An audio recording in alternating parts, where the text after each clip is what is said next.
Right, once more towards the water. For now, it's a short trip to the Pokemon Center to the next bit of progress, but that's probably not gonna last too long.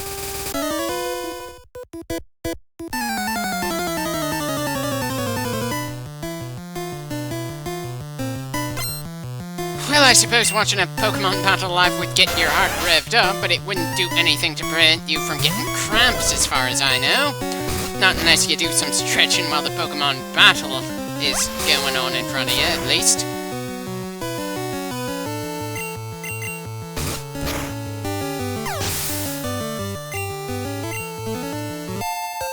Right, good job getting a level 40 there, Garm.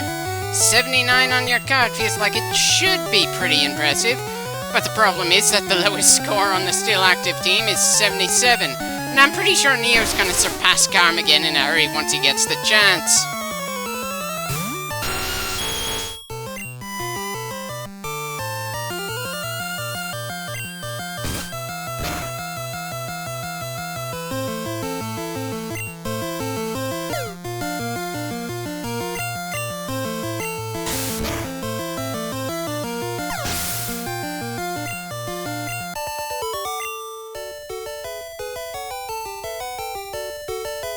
Well, nice to hear, but I somehow doubt we'll actually see you getting into the water. But then the only reason we're allowed in is because we've got a Pokemon that'll carry us through. A Pokemon that will continue to carry us through the overworld, even if he's blatantly been knocked out during a battle. I know that was done mostly to prevent the player from worrying about the player character drowning, but still, it's a pretty easy thing to make fun of when it happens, but I suppose with how tough Takanabori is, that probably isn't gonna happen in this playthrough.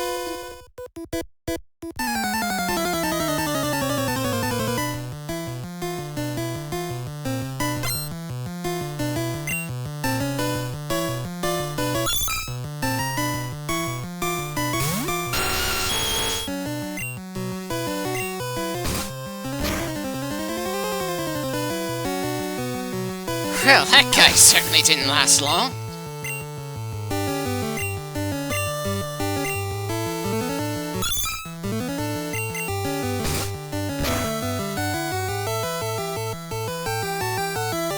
Apparently, we're not quite lucky enough to have two one-hit kills in the same battle.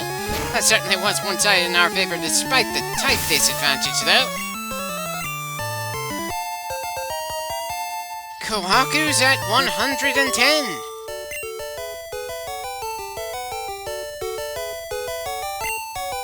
I'm sure it was for you, but we've had so many battles like this so far it's hard to really give a damn. And apparently, his dialogue doesn't change from before and after we beat him. Apparently he's not forgetful enough that he's going to challenge us again, though. So it's not quite as funny as it could have been.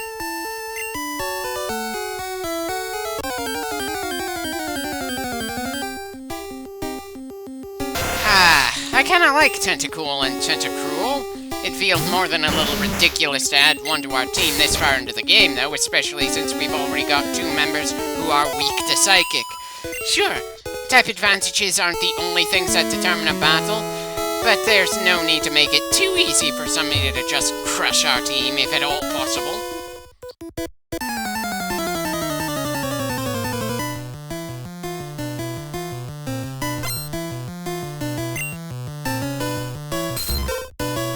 I certainly appreciate that the regular trainers have consistently level 30 Pokemon here instead of the lower ones that we've been facing so far, but still, feels more than a little complacent when dealing with someone who's supposedly got a type advantage against us here.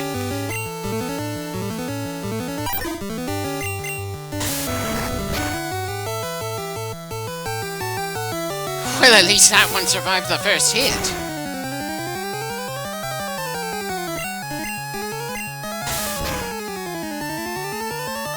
Yeah, much like the road to the previous gym, this is gonna feel pretty damn long to me, even if it doesn't take especially long in terms of how many clips we have to get through to get there.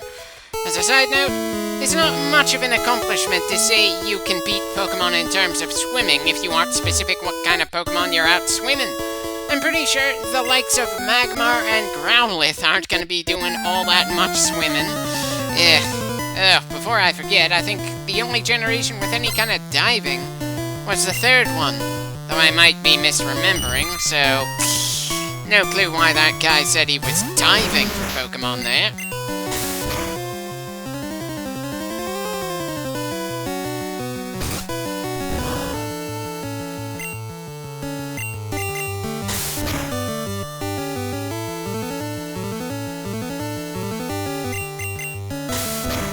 Again, not much point in thinking about tactics when this is the kind of crap we have to deal with between gym leader battles.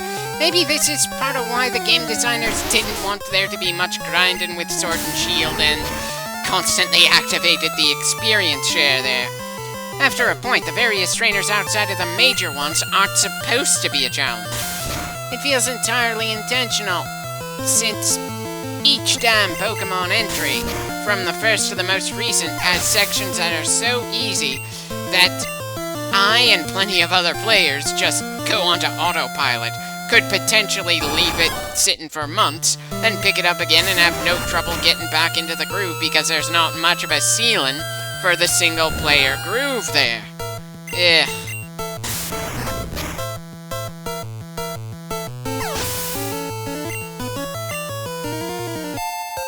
Well, Marbleback's got 105. Now, he's gotten his chance to rest.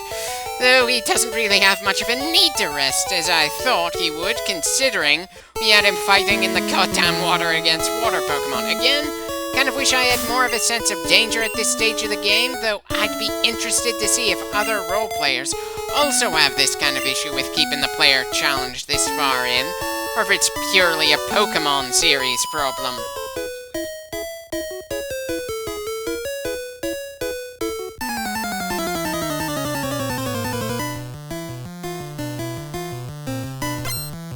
So they didn't bother making a female swimmer sprite and are just claiming these girls are swimming with high heels on. I mean, sure, it could be a dress, or it could be a bathing suit she's wearing, but the high heels would seem out of place even on a beach, much less in the water.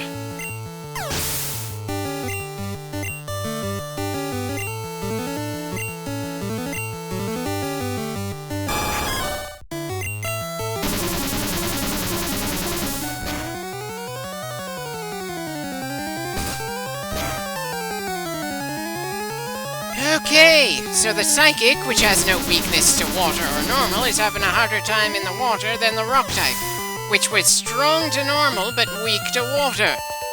Really not sure this is the kind of thing the game designers had in mind when they came up with the spiderweb of strengths and weaknesses. Again, this is just the first generation and they did a number of edits to a lot of the combat moves, added some types over the years, and maybe gave the AI a bit more intelligence than this first iteration, but the basic premise and overall mechanics don't change all that much in the later games. And yeah, people have been complaining about how easy Pokemon has been for a long time.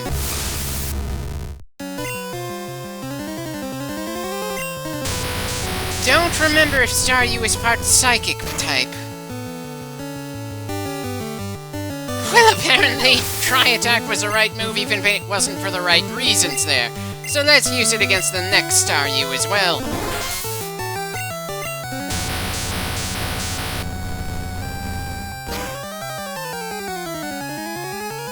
Not a one hit against this one.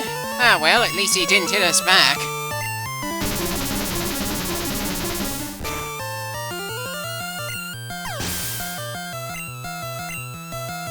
And Neo's at 81 wins. You've gotta be kidding me. 3 Staryus and not a single Starmie, even though it's been how long since we faced Misty in this game? Misty was the 2nd gym. We just beat the 6th and we haven't seen one other Starmie in the entire game? It should not be this damn rare.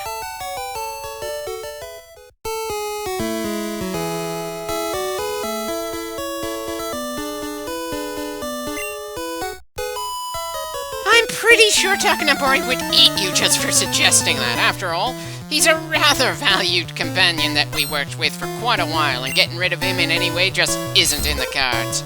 I I just wish there were more memorable moments with the big guys spread across the game, but unfortunately, quite a big chunk has felt rather forgettable due to how little challenge we've had.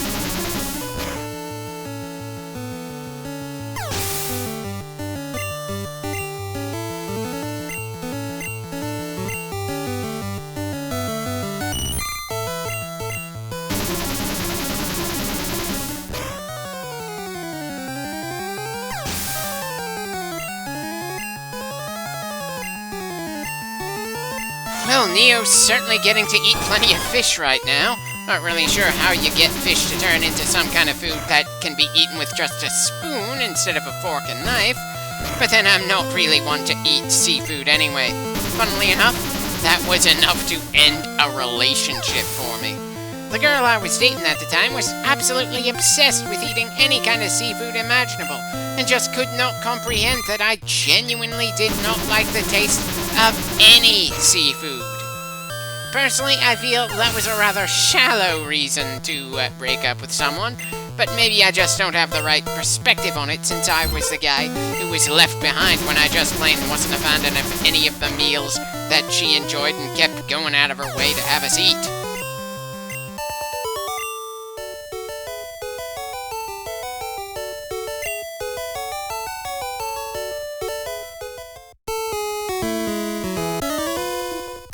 Well, I suppose it would be for some people, since apparently I ended up in 2 battles in a row.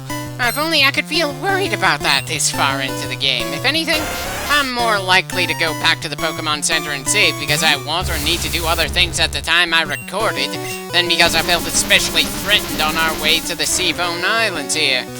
Not that there's much to the Seafoam Islands. They're a spot that has one of the legendary birds in it, and they're the only way to get to Cinnabar from this side of Kanto.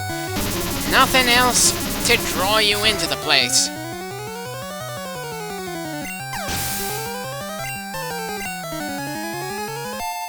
And Neo levels up again with 89 wins on his card, definitely shooting over Garm 79.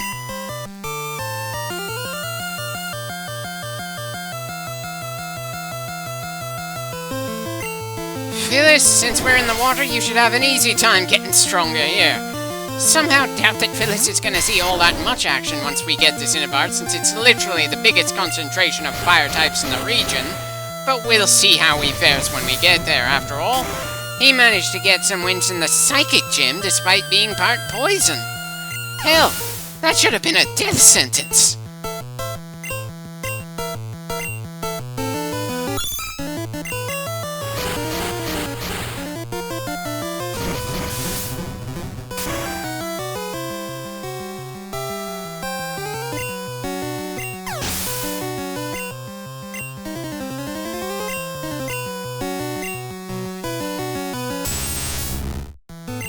Wonder why Tentacruel somehow feels more common than Starmie.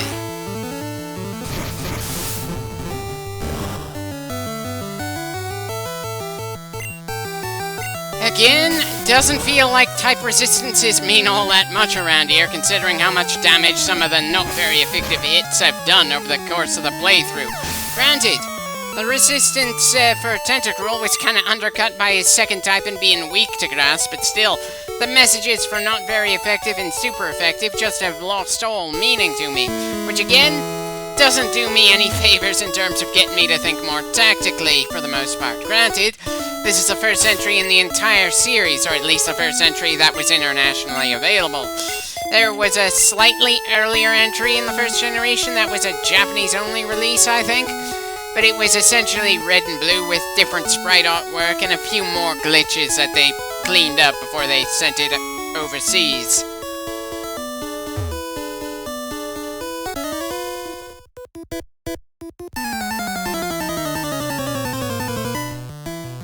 Excuse me for not being all that concerned about the horizon when our camera angle gives us such a limited view anyway.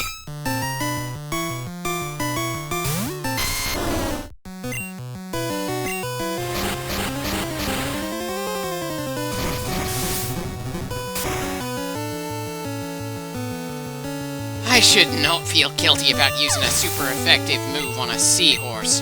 But that same seahorse would be torn to shreds by the rock we have on our team, despite rock explicitly being weak to water. Sure, we have a massive level advantage over this random trainer floating in the water, but again, we have finished 6 out of the 8 gyms in this game.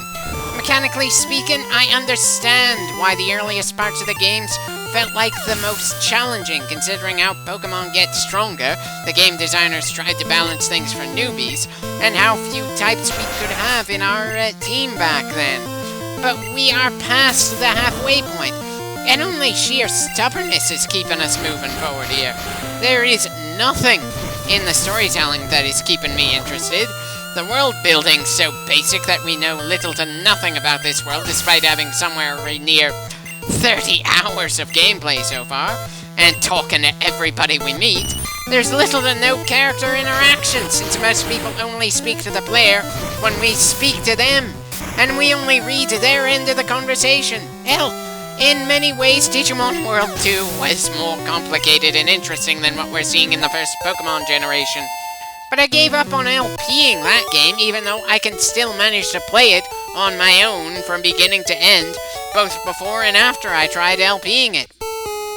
It's just that when I have to come up with commentary for it, I lose momentum, try to get it back going again, and then just stop. I don't think it's due to nostalgia, since both are old games at this point, and I had a similar loss of momentum and interest in LPing Prince of Persia Sands of Time, even though I honestly feel that it's an overall damn good game. It's just one of those things that makes me wonder what's going on as I step back, that I can't help thinking I shouldn't have that problem with those two games, and frankly, this game should have run into that problem in a more permanent way than just the random breaks I ended up taking partway through it. Is it something that has to do with how I came up with the commentary for the games I LP? Or is there some other factor that I can't think of right now?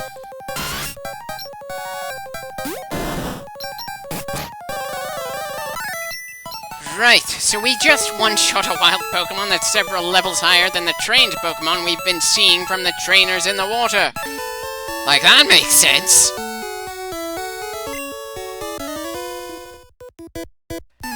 But people are going to be asking that same question all the way until the game designers stop making Surf into a necessary move to move on in this series. And by God, will it get a lot more obnoxious if and when we get to Generation 3, because we have to surf pretty much everywhere. I swear the games that are supposed to take place in the fantasy Hawaiian Islands don't make us island hop as much as Sinnoh, though I may be misremembering. I wouldn't even be shocked if I was. After all, I stopped actively playing the mainline games after the 3rd generation and mostly just watched other people play through the later ones. It's probably a lot easier for me to remember details like how much water we have to traverse through for a game I actually sat down and played, even if it was years ago, than it is for me to remember details from watching someone else play through a game. Kinda hoping that LPing the series gives me enough motivation to go further than where I stopped when I was younger, but it's hard to know, since I don't seem to know for sure why I stopped the 2 games I mentioned earlier in this clip, but I'm still going on with this one.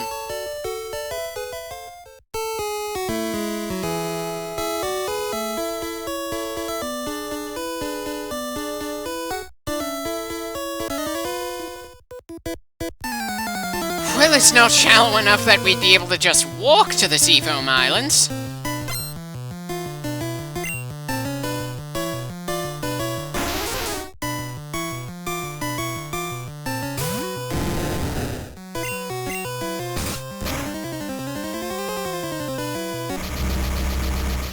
Well, that could be annoying, but I'm pretty sure we're still gonna sweep through this team easily.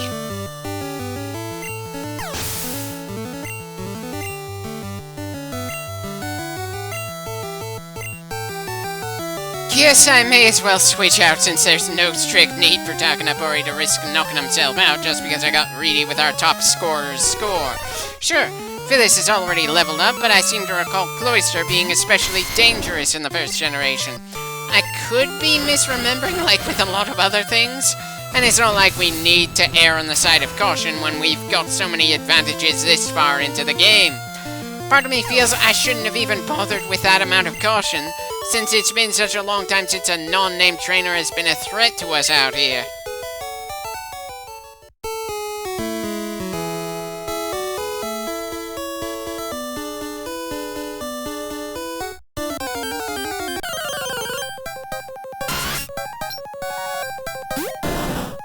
So, the level range for Pokemon in these waters is 35 to 10? A little strange. I'd believe that if the Seafoam Islands had places for us to relax while on them. But for the purposes of this game and all its remakes, the islands are gonna have a very annoying encounter rate. Though maybe it feels annoying only because there are so many sections in this game where we don't have to worry about random encounters at all. For all I know, this is going to be going a lot more smoothly than when we had to go through Dark Cave earlier on. Bloody hell, just how long ago did we go through that particular annoyance? I'm pretty sure it was between Vermilion and Lavender, but it's been so long since we did that part of the game that it's easy for me to feel like it might have been at some other point, like somewhere near Celadon. Again, the actually important events in this game have felt pretty few and far between, with little to make them stand out, other than maybe some tough trainers and some mounting frustration as we try to get through that part of a maze.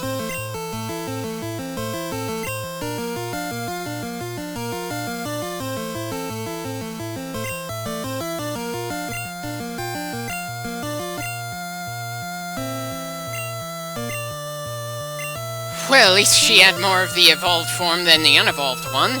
Credit where it's due. Now, I might regret sending the fire puppy against this next seahorse.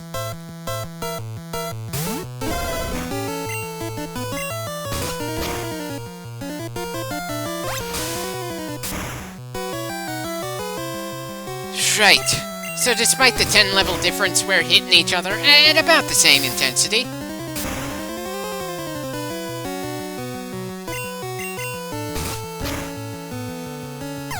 Good boy, Garm. I believe that's your 90th trainer win, bringing the team's overall score to 720. Again, that's assuming I didn't miscount somewhere along the line in the 62 clips we've done for this generation of Pokemon so far.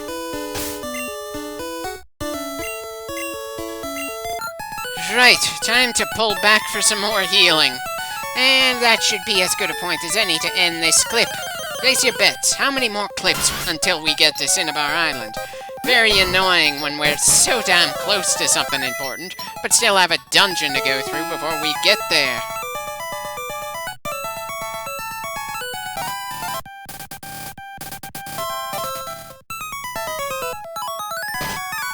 And again, kind of wish there was something minimal like the nurse having some measure of personality since we keep interacting with them in this game.